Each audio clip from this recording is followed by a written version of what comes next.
Hey, what's up guys? 32.33 running here, back with another video. Today we're talking all about cushion. The shoe that probably is the most cushioned on the market overall is probably being discontinued, mostly because I don't think it's sold that well. There's actually a lot of shoes on this list that you're probably familiar with that we're going to talk about, some of them being the Nike Invincible Run, but actually I think there's a shoe that's a bit more cushioned than this one even. One of the big things that we've seen in the last 3 or 4 years is a lot of brands have made the transition from older standard EVA foams and blends to supercritical foams and Pebax blends. A lot of people are just referring to these superior blends of foams and superior compounds as super foams, and that's what I would call them. So what actually makes a shoe cushioned? I think there's really 3 things that go into it. One is simply going to be the compound. If you're using a softer compound, you'll get more compression out of the foam and it'll end up being softer. The second thing is going to be the geometry.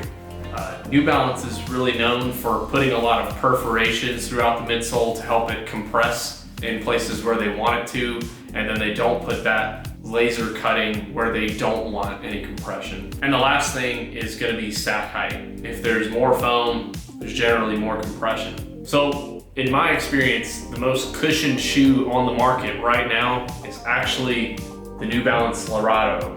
The unfortunate thing about this is I don't believe you can find these very regularly anymore. So, you know, if you can get one and you're all about cushioning, then I would pick it up. Just like a lot of other high cushioned running shoes, this one's gonna be on the heavier side, so you already know what you're getting into when you buy into max cushion shoes. So there you go. But there's a few things about this shoe that make it very unique and different from even shoes like the Nova Blast, the Nike Invincible Run, or even Adidas Boost. New Balance has kind of taken advantage of all of the aforementioned traits that make a shoe really cushioned. There is quite a bit of stack on the shoe. In fact, it's even more than it looks like. You would think that maybe it's this white portion, but that's actually not true. The midsole actually comes up to where you see this crease in this heel counter. And you can see that cushion continuing through the rest of the shoe. So this is a max cushion height of a shoe, so it checks that box. One of the other things that it checks is the midsole box. This has one of the softest compounds that you can currently get in a running shoe. While it's soft, it's still really resilient and durable due to the fact that it's one of these new super foams that we're talking about. Finally, they're really utilizing a lot of geometry here to make the most out of this stack of this compound. One of the things that they're doing is there's a little bit of a channel.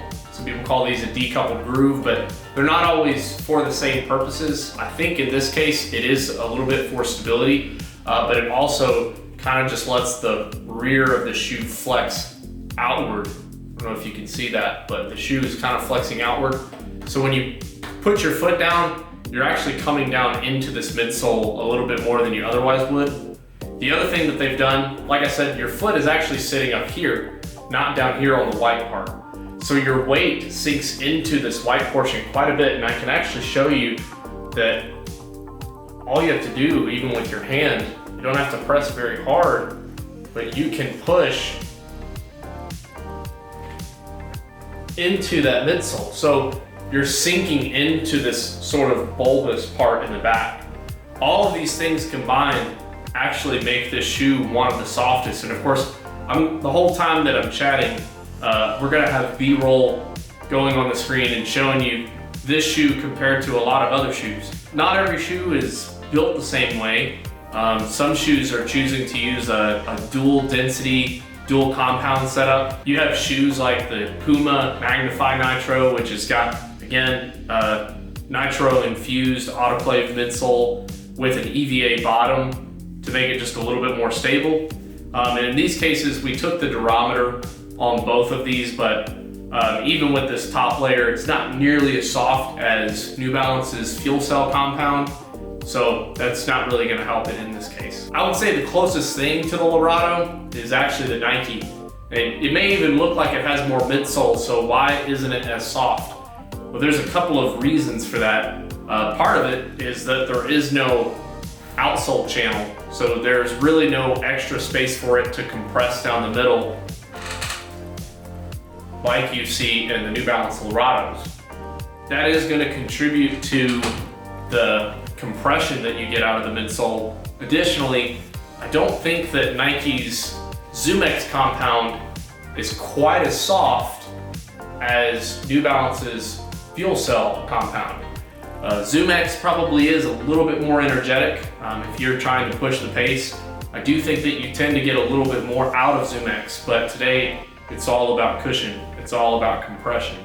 And the king of that battle is going to be the New Balance Lorado. Thanks for tuning into this video where we're talking all about cushioning. This has been 32.33 running.